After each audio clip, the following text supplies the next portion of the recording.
Bila je to naša oaza. Zvali smo ga Jugodrom. Troje mladih zajedno drži hostel Jugodroma, posvećen SFRJ nostalgiji. Ne damo se. Ne znam koga čekaš, ali ako do sad nije došao zbog tebe, ne vredi čekati. Dečaci donesu vatromet, a muškarci donesu sebe na vreme. Recimo, molim te, ovo neko uhođenje ili slučajni susret? Iznenadni susret sa hotelijerom iz Londona, koji želi da otkupi brend.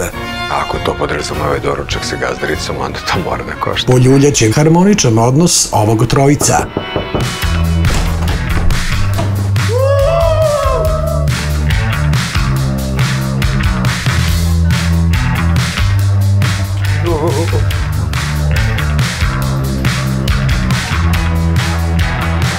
Samo vi decu živite. Bre, Ćale, da li si normalan? Te malo neko sranje. A jebi ga, sin, ja sam samo sranje u životu i pravi. Kome duguješ pare?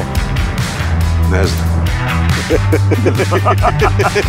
Mislim da si dovoljno nezavisna da doneseš svoju odluku.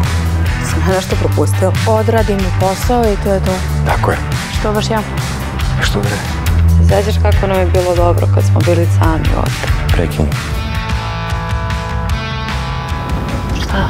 Prekini. Pođite sa mnom, Vuk vas čekam. Kao i do sada u njihovoj vezi. Išli su u krug. Kako opet sa 31? Želim da otkupim ceo tvoj brend. Samo morate brzo da odlučite. Ja moram da krenem sa radojem. Zato mi je potrebna vaša pomoć. Jel igraš karte? Mali ulog, ništa strašno. A možemo i na veliki ulog. Ti već igraš na veliki. Film Aleksandra Adžića Jugodrom.